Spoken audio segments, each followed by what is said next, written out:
అతి తక్కువ ఖర్చుతో విదేశాలలో MBBS విద్య కేర్ ఆఫ్ విశాల్ ఓవర్సీస్. బేసిక్గానండి ఈ మధ్య రోజుల్లో అంటే మీ టైంలో లేదు, ఏముందో బయటకు తెలియదు. బట్ ఈ రోజుల్లో ఈ కాస్టింగ్ కోచ్ అని మీరు ఒక సీనియర్ యాక్ట్రెస్గా, ఒక సక్సెస్ఫుల్ హీరోయిన్గా, ఒక డిగ్నిటీ అవన్నీ నిలబెట్టుకుని ఇన్నాళ్ళు ఇండస్ట్రీలో కంటిన్యూ అయిన ఒక స్టార్గా ఈ ఈ డెవలప్మెంట్స్ చూస్తున్నప్పుడు మీకు ఏమనిపిస్తుందండి?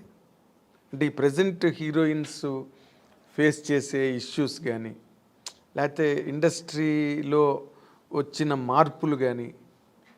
అంటే హీరోయిన్ ఇప్పుడు ఫేస్ చేసిన ఇది సావిత్రి గారి టైంలో నుంచి ఉందండి. ఓకే, ఇప్పుడు మీరు చెప్పేది ఏంటంటే హీరోయిన్స్ డిఫరెంట్ ప్రాబ్లమ్స్ ఫేస్ చేయాల్సి వస్తుందని. ఆ ప్రాబ్లమ్స్ హీరోస్కి లేదు, హీరోయిన్స్కి మాత్రమే ఉంది. అదే కదా చెప్తారు మీరు. అవును, అది ఇప్పుడు కాదండి, అప్పుడు ఉన్న హీరోయిన్స్ దగ్గర నుంచి ఉంది.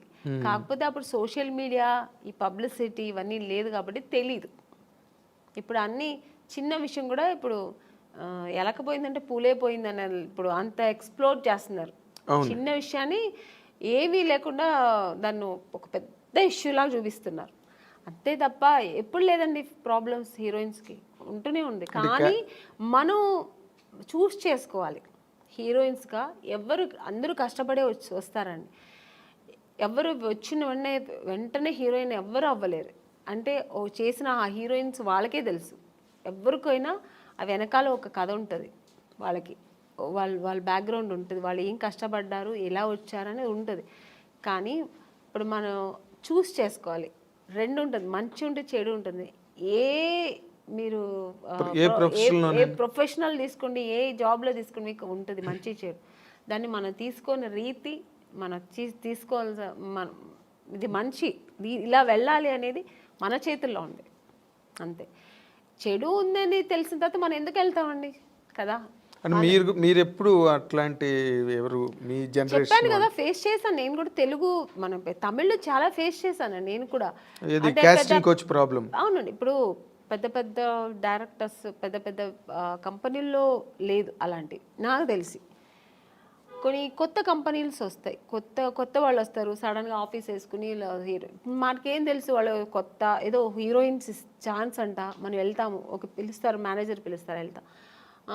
ఓకే అండి, 2 పీసెస్ వేయాలండి, మీకు ఇక్కడ స్ట్రెచ్ మార్క్ లా ఉంటుంది కదా, అలా ఏమైనా ఉందంటే, నాకెళ్ళి ఎందుకు ఉంటుందండి స్ట్రెచ్ మార్క్, నాకు లేదండి అంటే, లేదు ఒకసారి చూపిస్తే బాగుంటుంది. ఎలా చూపిస్తారండి? పక్కన ఇప్పుడు ఒక మదరు, మా బ్రదరు ఉంటారు, వాళ్ళ ముందు ఇది చూపించండి, ఎలా ఇలాంటివి జరుగుతాయండి. అది ఎలా చూపిస్తారు? అది వాళ్ళు అర్థం కావాలని చేస్తారా, లేదు పర్టికులర్గా దీనికోసమే ఆఫీస్ వేసుకొని కూర్చుంటారా, మనకు తెలియదు. అప్పుడు అర్థమైపోతుంది వీళ్ళు సినిమా తీస్తారా లేదు దీనికోసం వచ్చారా. మనకు ఎక్స్పీరియన్స్ కదా. ఇప్పుడు ఒక 4-5 కంపెనీ వెళ్తే ఇప్పుడు అక్కడ ఎలా జరిగింది. ఇప్పుడు ఒక పెద్ద కంపెనీకి వెళ్తే వాళ్ళు ఏం అడుగుతారు, కొంచెం డ్యాన్స్ చేసి చూపించమ్మా, ఒక యాక్టింగ్ చూపించు, ఎమోషనల్గా చేయి, ఇప్పుడు ఒక హీరోయిన్తో మాట్లాడాలి, ఈ డైలాగ్ ఇస్తారు, ఇది ఎలా మాట్లాడతాం, ఇలా అడుగుతారు. అది మనకు సినిమాకు సంబంధించింది మాత్రమే వాళ్ళు అడుగుతారు. స్ట్రెచ్ మార్క్ చూడాలి, మీకు ఇక్కడ ఏమైనా బ్లాక్ ఉంటుందా, మొన్న ఒక హీరోయిన్ అలాగొచ్చారు, మేము చూడకుండా వేసుకున్నాము, చూసిన తర్వాత స్పాట్లో చూసాము, మీరు కొంచెం బట్టలు ఇప్పి చూపించండి. ఇలాంటివి కొన్ని కొత్త వాళ్ళు ఉంటారండి. ఇలాంటి వేషాలకు వాళ్ళు దీనికోసం వస్తారా లేదు సినిమా తీయడానికి తెలిసిపోతుంది మనకు. అప్పుడు అర్థమవుతుంది. అప్పుడు లేదు సార్, ఐఎమ్ సారీ, నేను అలా అంతా చేయలేను, నాకు స్విమ్మింగ్ నాకు అసలే తెలియదు, నేను అలాంటి క్యారెక్టర్ కూడా నాకు వద్దని చెప్పి లేచి రావడం, అంతే మన పద్ధతి. ఓకే చూపిస్తాను అనేది అది వాళ్ళ ఇష్టం అండి. అది ఎవరిని మేము తప్పు అనట్లేదు, వాళ్ళకి ఇష్టపడి ఓకే నేను దేనికైనా ఓకే నేను చూపిస్తాను అనేది వాళ్ళ మనసు దాన్ని బట్టి ఉంటుంది.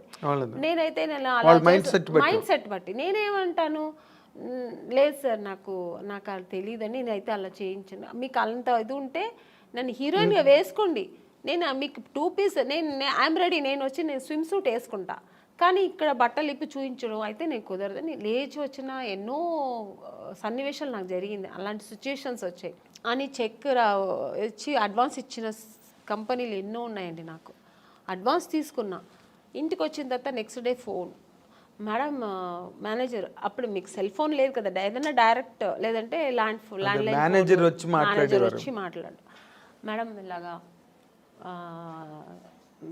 డైరెక్టర్ గారు అక్కడ ఫుల్ ఇది పెట్టుకున్నారు, ఒక స్టోరీ డిస్కషన్ పెట్టుకున్నారు, ఇట్లా ఒక బీచ్ దగ్గర ఇట్లా రమ్మంటున్నారు మిమ్మల్ని, ఫైనాన్షియర్ వస్తున్నారు చూడాలంట.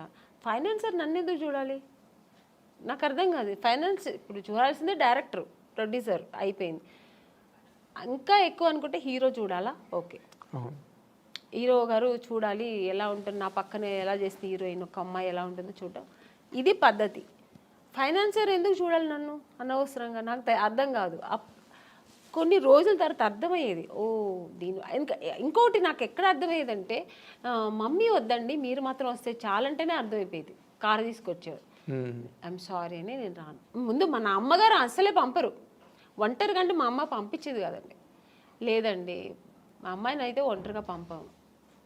మా అమ్మ ఒక్కటే అన్నదండి, సినిమా హీరోయిన్ అవ్వాలా అనుకున్నావు, నాన్నగారి దగ్గర పర్మిషన్ తీసుకుని వచ్చాము, లేదు అప్పుడు ట్రై చేస్తున్నాం, అప్పుడు ట్రై చేసే టైంలో ఓకే దొరికితే చేద్దాం, లేదంటే ఉంది మనకు బెంగళూరులో మాకు ఇల్లు ఉంది, హ్యాపీగా అక్కడ వెళ్ళి జాబ్ చేసుకో, లేదు చదువు పెళ్లి చేస్తానో చేస్తా. ఇన్ని ఆప్షన్ ఉన్నప్పుడు మనకు అనవసరం, నువ్వు హీరోయిన్ అవ్వాలా మనం దానికోసం కష్టపడతాం, ఇంకా అడ్డతోవలు తొక్కనక్క అని మనకు అనవసరం. అలా నేను అలాగే ట్రావెల్ అయ్యానండి.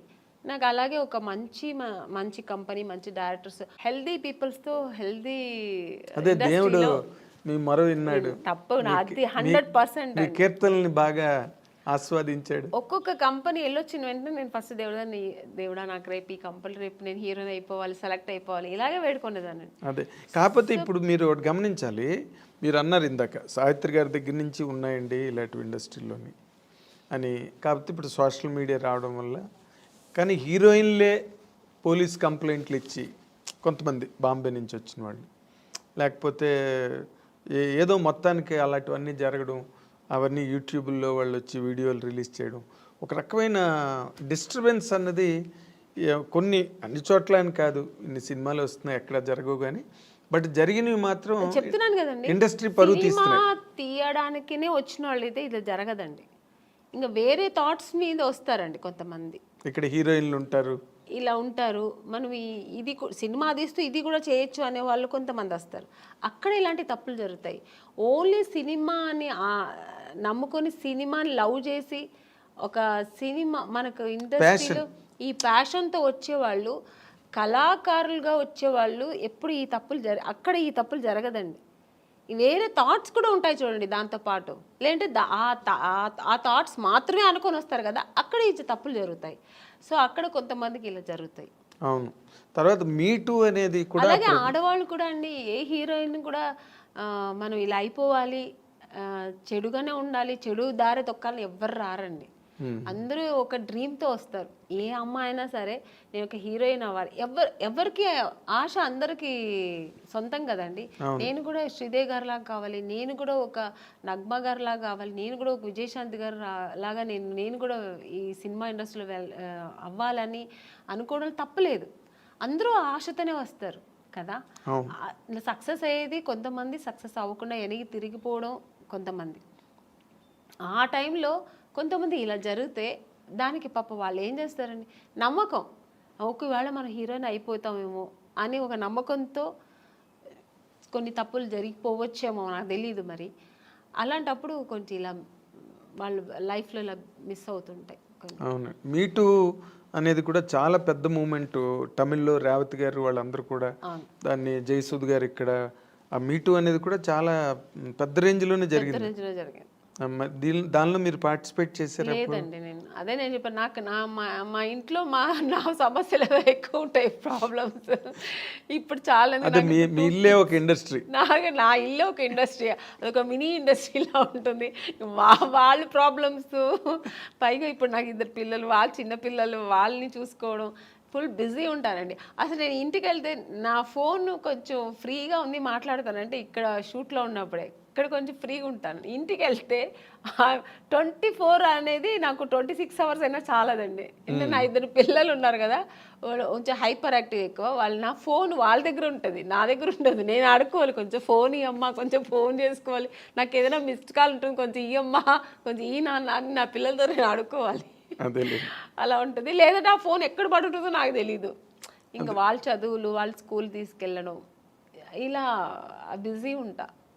ఇప్పుడు నార్మల్గా మీలాంటి మైండ్ సెట్ ఉన్న వాళ్ళకి ఇన్ జనరల్గా, సరే కొంతమంది మైండ్ సెట్స్ మనిషికి రకమైన మైండ్ సెట్ ఉంటుంది. ఇప్పుడంతా మీరు ఒక సింగిల్ హ్యాండ్ ఫైట్ లాగా మీ లైఫ్ కదా. అవునండి. అప్పుడేమో పెళ్ళికి ముందు అన్ని బాధ్యతలు మీ మీద వేసుకుని అన్ని ఇంట్లో ఫాదరు మదరు మీరే అయ్యి అన్నీ చేశారు. ఇప్పుడు మళ్ళీ ఫాదరు మదరే అయ్యారు మీ పిల్లలకి.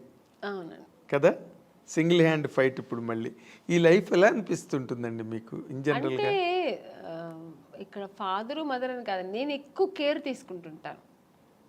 ఇప్పుడు అప్పట్లో కూడా మా నాన్నగారు మా అమ్మగారు అందరూ ఉన్నా కూడా, అది చెప్పాను కదా, ఇంట్లో ఒక వస్తువు లేదంటే దాన్ని నేనే ఇంట్రెస్ట్గా నాకు ఇది కావాలి, ఇది ఇంట్లో ఇలా ఉండాలి, మా ఇల్లు కూడా ఇలా ఉండాలి, మా ఇంట్లో కూడా కార్పెట్ వేయాలి, మా ఇంట్లో కూడా సోఫా ఉండాలి, ఇలా ఆలోచిస్తుంటాను. వాళ్ళ ఇంట్లో ఉంటే మనకెత్తుకు, మేము ఇలాగే ఉంటాం అని ఉండదు నాకు. ఒక ఇంట్లో చూసానంటే ఆ కెపాసిటీ మనం కూడా ఎందుకు కొనలేమా, కొనొచ్చు కదా అని ఆ మైండ్ సెట్ అలాగే లైఫ్లో కూడా వచ్చింది. ఇప్పుడు మన పిల్లలు ఆ అమ్మాయి స్విమ్ చేస్తారు, ఎందుకు మా సిస్టర్ కూడా నేర్చుకుని అలాగే ఇప్పుడు మా పిల్లలు కూడా.